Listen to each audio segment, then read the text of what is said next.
Бүгін жұмға 6 август эфирда Собад оқынары телевидениесі. Отна информацион студиясында сізні мен Райля Ғалявина сәлемлейм. Хайырлы кеш, біздің бүгінгі шығарылышта. Урак финишқа яқынлаша. Бүгінгі күнге игін қырларының 80%-нан икмәк оңаша жейіп алынған.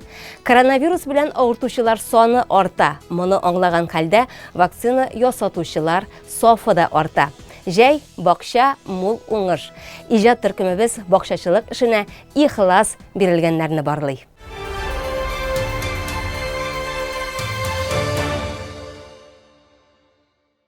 Әхәзір барсы турында да толырақ. Районда Урак компаниясы әкрінләп ақырына яқынлаша. Бүгінгі күнде бардық иген қырларының 80%-нан игенлер жиып алынған. Район ауыл хожалығы һәм азық-түлек идарәсеннән 5 августқа алынған хәбәрләргә караганда, ындыр табакларына барлыгы 242,524 центнер бөртекле кайтарылган. Уртача уңышы 1 гектарга 13,5 центнерны тәшкил итә. Юлбат авыл хожалыгы предприятиесендә игеннәрне җыйнап урнаштыру шулай ук тәмамлану алдында. Хожалык басуыннан Гөлназ Гатаулина хәбәре.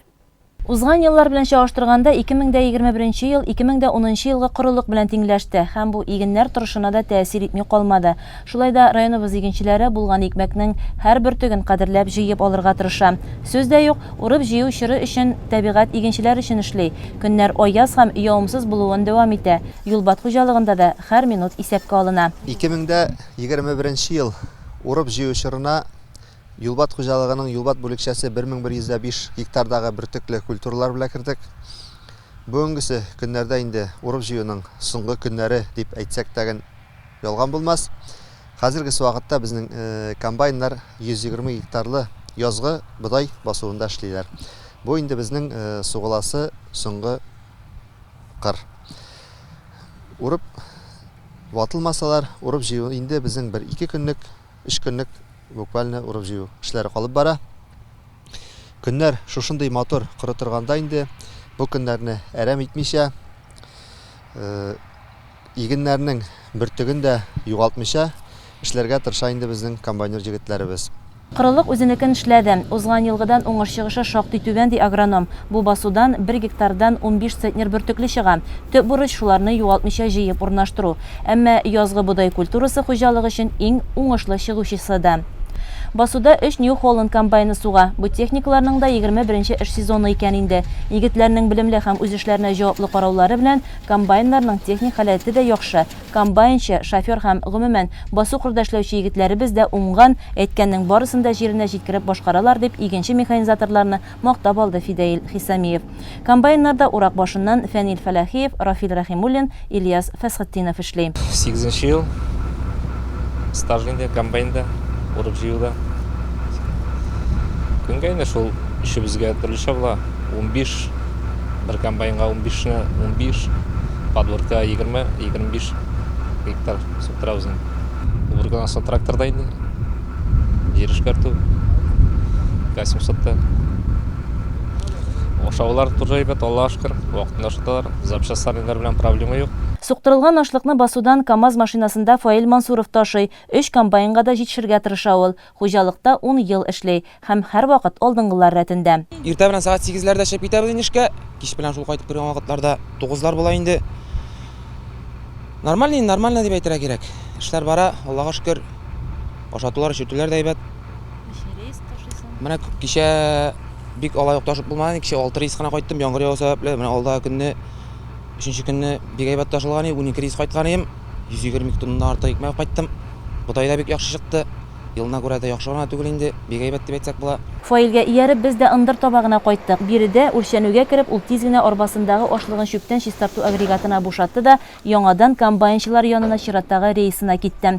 Ындыр табагында да эшләр гөрли. Биредә пенсия яшендәге Гөлшира Панигмаҗанова һәм 9-нчы сыйныф кызлары Илүзә Фәләхиева белән Камилә Җиһангировалар ашлык кешеләре араларын чистарталар иде. Биредә эш 2 сменада алып барыла. Без монда иртәнге 7-дән алып сәгать көндезге 1-гә кадәр без эшлибез. Көндезге 1-дән алып 7-гә кадәр егетләр эшләр. Без монда сиберәбез, әйберләрне таркатабыз инде. Көрәкләр белән. Таратабыз инде. шулай. Безгә монда бик ошый. Вот үстелегебез белән килек. Мәктәптән дә җибәрделәр инде. Амбарда да эш җитәрлек. Кайткан һәрбер төкне саклауга әзерләргә симәнәгә аерырга кирәк. Биредә инде киләсе чәчүгә складларда көзгө арыш, борчак, арпа симәнә орлыклары әзер. Юлбат хуҗалыгы инде безнең орлыкчылык хуҗалыгы. Без шушы урып җыю чорында инде күбрәк инде симәнә салуга басым ясап эшлибез. Барыгыз да белеп торасыз инде, быелгысы елда инде һава торышы бик катлаулы булды. Үсемлекләргә үсү өчендәге шартлар уңай булмады. Шуңа күрә инде без көткән уңышларны инде ала алмадык. Шуңа да карамастан инде безнең юнәлеш инде симәнә салуга юнәлдерелгән. Амбарларыбызны, симәнә складларын инде тулысынча симәнә белән тутыру максаты куеп эшлибез. Бу симәнә инде безнең үзебезнең ихтыяҗлардан тыштаган әле хуҗалыкларга сату өчен дә, симәнә яңарту өчен дә кирәк. Игеннәрне җыю белән бер рәттән басуларда салам преслау эшләре дә бара. Механизаторлар Фәнил Мансуров һәм Альберт Ганиевлар бу эшне вакытында башкарып урнаштыруда зур көчләрен куялар. Чөнки агроном сүзләренчә, саламның да һәрбер теге быел бик кадерле. Районыбызда коронавирус белән авыручылар саны арта. Бүгенге көнгә кадәр 900-дән артык очрак теркәлгән. Авыручылар арасында өлкәннәр дә, яшьләр дә бар. Шергә каршы көрәшүдә төп корал саклык чараларын күрү һәм вакцина ясату. Алдагы сюжетта Гөлназ Вахитова сезгә район үзәк хастаханәсендәге вазгыять хакында сөйләр. 2019 ел ахырында кабынып киткән COVID-19 чире бирешергә теләми. Аның яңадан яңа штамнары барлыкка килеп, авыручылар әйин куркынышы, вакыйлыкка күчүчеләр саны артагына. Районыбызның табиб-эпидемиологы сүзләренчә, соңгы атналарда соннар тынычланырга ирек бирмей. Елның март айларыннан уже безнең районда дагым теркәлә башлады бу чир. Елгы соннар буенча карасак, безнең 1700-дән артык пневмония белән һәм шушы коронавирусный инфекция белән авыручылар саны. Аның 212-се лабораторный подтвержденный шушы коронавирусный инфекция. Быелга кергәндә, быел безнең уже 900-дән артык шушы коронавирусный инфекция белән авыручылар. Аның пневмония белән издевүчеләре 512 кеше һәм лабораторный подтвержденныйлары уже мазок алып вирус чыккан кешеләр инде шулар арасыннан 37 кеше бүгенге көнгә. Район буенча 60 яшьтән югары булган 1175 кеше вакцина ясаткан. 1 сентябрьгә өлкәннәрнең 80%-ын вакциналаштыру планлаштырыла. Байлар сабасыннан Альфред Габдрахманов 2нче дозасын ясатырга килгән. 70 яшьтә булуга карамастан прививканы җиңел кичердем ди. Я человек, родившийся в Советском Союзе, поэтому наш организм уже привык ко всякого рода прививкам. Мы каких-то прививок не делали. В свое время я еще военнослужащий, в отставке, сейчас я подполковник. Это было обязательным явлением. Поэтому для того, чтобы быть здоровым и не опасаться того, что может случиться, я вот решил привиться. Первую прививку я сделал 3 недели назад. Абсолютно никакой реакции не было. Ни температуры, ни голова не болела, ничего. Просто все было отлично. Вот пришел на вторую прививку. Рекомендую всем, потому что последствия того, если заболеешь, страшные. Мы видим по тем, кто нас окружает, уходят молодые, я уж не говорю о пожилых людях. Поэтому мне уже вот скоро 70 будет. Слава Богу, чувствую себя хорошо, надеюсь, что и лет 30 еще проживу. Нырта улының шәфкать туташы Рушания Арекеева хәзергә 124 кешене вакциналаштырган. Кирәкле дозаны район үзәк хастаханәсенә үзе килеп ала. Моңа инде вакцинация безнең ясалды лесхоз участок больницасында. Хәзер инде без ясыйбыз үзебез алып кайтып теләгән кешегә. Бу инде авыл халкы өчен бик уңайлы, авыл халкы риза, канәгать. Тимершык авыл җирлеге башлыгы Айдар Хаҗиев бу килүендә 14 вакцина белән кайтып китте. Процедуралар кабинетында прививка ясаучы шәфкать туташы Эльвира Габдрахманова бер көнгә иң күбе 100 кешегә ясыйбыз ди. Бүгенге көндә 290 Спутник Лайт төрле яңа вакцина кайтартылган. Безнең бүгенге көнгә вакцина алучылар саны 7924 кеше. Бу 4 августка алынган саннар инде. Шуның 5000-нән артыгы икенче прививка алдылар инде уже. Һәм бүгенге көндә безнең вакциналар бар. Вакциналар хәзер инде Российская Федерациядә 4 төрле вакцина теркәлде. Алар барысы да безгә иң күп күләмдә инде Спутник V кайта безгә. Спутник V дип кеше Гамковид-Вак дигән вакцинаны атала Спутник V дип. Аны кайсы бер кеше теге Спутник түгел дип әйтәселәр икән. Ул Спутник, просто международный названиесе Гамковид-Вак. Былай инде Спутник V дигән вакцина ул, шушы бер вакцина. Тагын 2 Кавивак һәм Ипивак корона төрле вакциналар да бар. Спутник Light бер тапкыр гына ясалса, калган 3-се 2 тапкыр. Ел башыннан районыбызда 21 кеше коронавирус инфекциясыннан вафат булган. Теге елның октябрьннан, 20 елның октябрьнан безнең инфекционный отделение базасында ачылды шушы временный инфекционный госпиталь, шушы авыруларны дәвалый торган. Һәм бүгенге көндә ул 15 койкалык дип ачылган инде. Бүгенге көндә анда 23 кеше ята. Һәм авыр хәлдәгеләр дигән бар. И шуңа күрә инде менә шушы да авырту белән уже шунда кирип җитмәс өчен тәкъдим итәрем шушы саклану чараларын күрергә. Беренчедән шушы вакцинация, икенчедән инде маскаларны киеп йөрү, кулларны обрабатывать итү, социальный дистанцияларны соблюдать итү метр ярымнан. Һәм кеше күп булган җирдә инде бөтен җирдә маскалар киергә тиеш. Һәм алар дөрес итеп киелеп, борынны, авызны каплап, 2 сәгать сайын алышынырга тиеш. Дәвалану узучылар өчен 13 ясалма сулыш алу җайланмасы урнаштырылган. Аннан 10 кеше файдалана. Кислород даими яңартылып, алыштырылып тора. Табиблар кулдан килгәннең барысын да эшли. Бергәләп көрәшкәндә генә чирне җиңеп булачак. Шәхси хуҗалыклар ихаталарының төзеклеген үзләре кайгыртсалар, әмінә күп фатирлы йортларда яшәүчеләрне хөкүмәт яклый. Стена купшакланса да, баскыч ватылып, идән җимерелсә дә, ул аларның баш авыртуы түгел. Мондый төзәтүләр өчен республикада махсус программалар каралган. Һәм җәйге сезонда алар бик актив эшли. Бүгенге көндә район буенча 10 күп фатирлы йортта балык бистәсенең Универсал строй төзелеш оешмасы капиталь ремонт алып бара. Шәмәрдән авылыннан біз әзірлеген хабар. Түбәдән каккан суққан тауыш ишетелә, ә подъезд эшләренең үз музыкасы. Перфоратор, дрель һәм болгарка тавышлары бөтен урамга яңгырый. Мондый тавышларга йортта яшәүчеләр шат кына. Быел 35-нче туган көнен билгеләп үтүче йортлар моны күптән көткән бит инде. Шәмәрдәннең тимер юлчылар урамы 12-нче һәм 14-нче йортлары бүген менә шулай яңарыш кичерә. Без монда 97-нче елдан бирле торабыз. Комбинат безгә квартира бирде. Ремонтлар монда кергәне юк, просто косметический гына ясаганнар. Быел, Аллага шөкер, бик зур ремонт кирде безгә.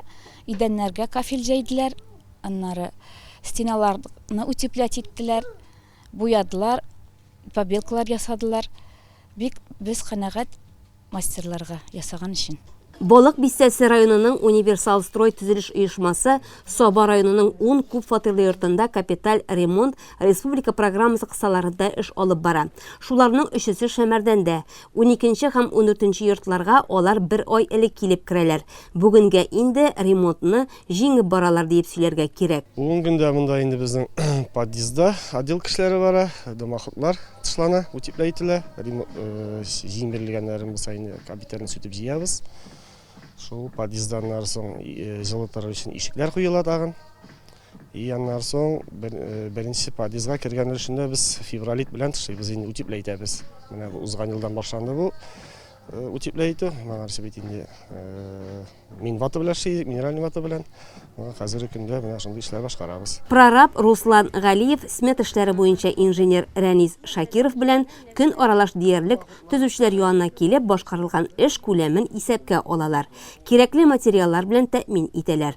Алар йортта яшәүчеләр белән дә даими тыгыз элемтәдә, киңәш табыш итешеп эшләргә тырышалар. Сораулар бик күп инде, шул бергә эшләргә тырышабыз. Безнең бит инде тоже үзебезнең теге лимит ограниченный, халык тоже ул ягын аңлау кирәк, конечно. Шул күп әйберне килешеп эшләргә тырышабыз инде. Подъездларда диварларына яңартып буяу эшләре беткән, идәннәргә плиткалар җәелгән, хәзер аскы итәкләр җылтып төрелә. Түбәдә морҗа башларын төрүче осталарның да эше тамамлану алдында. Бу йортларда һәр фатирда индивидуаль җылытуга көйләнгән. Шуңа морҗа башларын аеруча игътибар белән эшләргә кирәк ди прораб Руслан Галиев. Төрлесе бар аның теге. Җимерелгәннәр дә була, җимерелмәгәннәр дә була. Без аның эченә шул асбестовый торбатыгы инде утепләйтеп, алай белән эшләп куябыз инде. Зак срокка чыдасын дип эшлибез инде. Аты бит ел саен гел обслуживание сорый. Төзүче осталар бу йортларда эшләрен сентябрь айы башына тамамларга планлаштыралар. Аларның коллегалары Икшермәдә 3, Сабада 3, Кибәче авылында 1 күп фатирлы йортларда шушындый ук капиталь ремонт алып баралар. Аннары аларга килеп кушылалар. Саба районы мәдәният бүлеге үзәкләштерелгән китапханәләр системасы тарафыннан тормышка ашырыла торган саф сулы ямьле Саба проекты яңа төсмерләр белән баетылып үз эшен дәвам итә.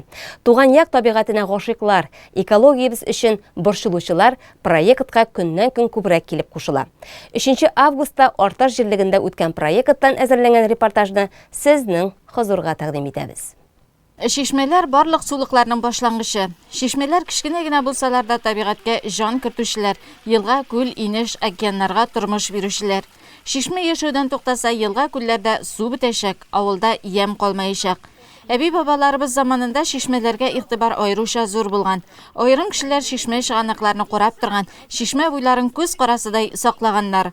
Авыл булып утыру өчен якында гына урманы, болыны, инеше, салкын шишмә ага торган калкулыклары булган урын сайланган.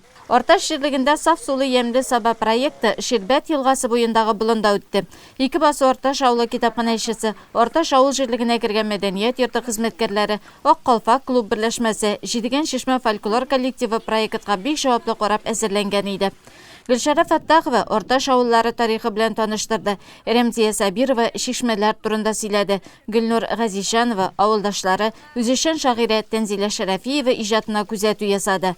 Кыйблага карап агучы Кәбир бабай шишмәсен аның оныгы шәхси эшмәкәр Фаил Фәрхиев үткән ел үтсекләндерә башлаган һәм шишмә яны бик тә матурланган, ял итү урынына әйләнгән.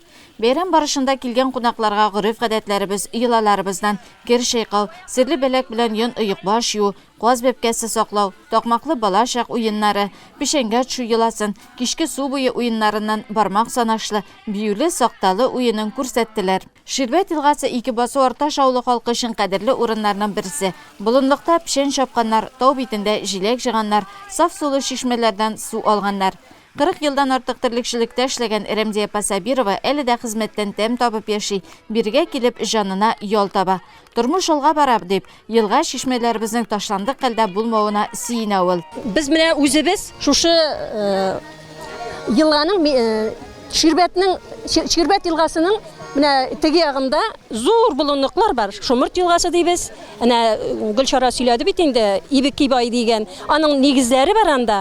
Менә шул киң урын ул. Шунда шул болында без пешән чабабыз. Хәзер инде пешәнне трактор чаба. Без инде кул белән тырмалап, әйләндереп күбәгә салабыз да, күбәне трактор җыеп, тукавайлап алып кайтабыз. Элек инде әти мәрхүм инде минем әти белән, балалар белән шунда җыеп, күбәгә салып, шулай алып кайтадыр. Хәзер инде трактор белән алып кайтабыз. Унар тук чыга. Анда хәзер керә торган түгел. Ул төштә 2 болын бар безнең. Ул болында да пешән чабалар. Ну ул чишмә сазлыклы җирдә урнашкан, анда керә торган түгел. Ул сазлык. Безнең менә бу болыннарыбыз дагын шундый чыпыштыртып торган сазлык ия. Ну без аның теге сазлык әзрәк батмый торган җирләрне шушыннан үзебез дә пешән чабадырык. Менә бу болыннарны моны да без чаптык инде әти белән. Аннан соң шул сазлыклар менә әкренләп кибә бара шул. Шуңа күрә шундый камыш үсәдер инде монда. Монда инде безнең җиләк, җир җиләге, каен җиләге, өстәрәк инде куаклык эчендә куаклыгыбыз бар. Көз көн инде шикләвек җыядырык. Хәзер инде бик менәсе дә килми, яшь бар бит. Гомер буе авылда яшәгән, таңнан торып хезмәттә булган авыл апалары кадәр бу бәйрәм өчен сөенгән кеше булмагандыр. Алар авылдагы һәр шишмәне, болынны, урамны белә. Авылдагы һәр яхшы яңалыкка, шишмәләребезнең караулы булуына сөенәләр. Быелгы эссе җәй су кадерен тагын да арттырды диләр. Аллага шөкер, Жай озын ул. Ниет эшти иртә таңнан мин инде намаз белән уянам. Озан тавышында имеш шуннан әкренләп бөтен эшләремне бетерәм, машкарам. Сарыкларым бар, Аллага шөкер, үрдәкләрем дә бар, казларым да бар, шибиләрем дә бар. Аллага шөкер, хуҗалыгым әйбәт. Үзем менә торсам да, мин ике кызымны кияүгә бирдем бит инде. Улым Камчаткада хезмәт итә. Пешәннәр әзерләдек, Аллага шөкер, бакчасында да пешәнлек. Карлыганнар җыйдык, вареньялар ясадык, җиякләргә йөрдек, Аллага шөкер. Тау битендә генә безнең кура җиләге аннан җыйдык, җир җиләге дә шуннан җыйдык. Шükür җитшәм. Нусинә минем күршем менә ул Камила абыйның Фаил, Камила белән Әфнәрапла 4 малай бер кыз үстерделәр бит. Фаил менә шундый эш белән шөгыльләнә. Әле менә бу тирәләрне зурайтам дигәндә ул күлләр ясыйм дигәндә аны хыялы зур. Шатланам. Менә үземнең бабайның да шишмәсен яңартасым килә. Безнең астагына ул уртачта астагына аны суы чыгып тора индеме? Менә шуңа әзрәк кенә көч кирәк. Оештыручыларның һәм катнашучыларның бердәмлеге экологик проектны бай һәм эчтәлекле итте. Былтыр Ямлы Саба проекты буенча беренче өлешен башлаган инде. Менә монысы икенче өлеш. Шушысын без бик тырышып, бөтенебездәген үз көчебезне куеп, әйбәтләп әзерләндек инде. Аллага шөкер, миңа булышкан, ярдәм иткән барча авылдашларга, хезмәттәшләремә бик зур рәхмәт әйтәсем килә. Әйе, әлбәттә, андый кешеләребез бик күп бихисап. Менә безнең яшьләребез шушы эшкә керештеләр бит инде. Фархиев, Фаил, уланы дәвам итә, төзекләндерү эшләре барамында. Уланы тагын да матурлаячак алга таба инде. Бәйрәм ахырында Саба үзәкләштерелгән китапханәләр системасы директоры Ләйсән Билалова чыгыш ясап, катнашучыларга рәхмәтләрен җиткерде. Саф шишмә суы тутырылган эстафета савытын Олы Кибеше авыл китапханәчесе Гөлүзә Фатыйхова кабул итеп алды. Бакчачылык белән хәзер һәркем диярлек шөгыльләнә. Әмма анда экспериментлар уздырып, моңарчы күз күрмәгән яшелчә, җиләк-җимеш үстерүчеләр сирәк. Шәмәрдән бистәсендә яшәүче Илмира Кошкинаның бакчасы безне муллыгы белән түгел, үзенчәлекле булуы белән үзенә җәлеп итте. Чәчәккә күмелгән җирдә хәтта суган да матур күренә. Бакчачылар быел аның ваклыгына зарланганда Илмира ханымныкы йодрыктан да зур булып үскән. Әнием өйрәткәнчә, суган менә бу муеныннан аның сабаклары шәлперәеп төшкәч, менә ул бит инде туры утыра, шәлперәеп төшкәч, ул инде җитешкән була. Менә бу әле җитешеп кенә килә.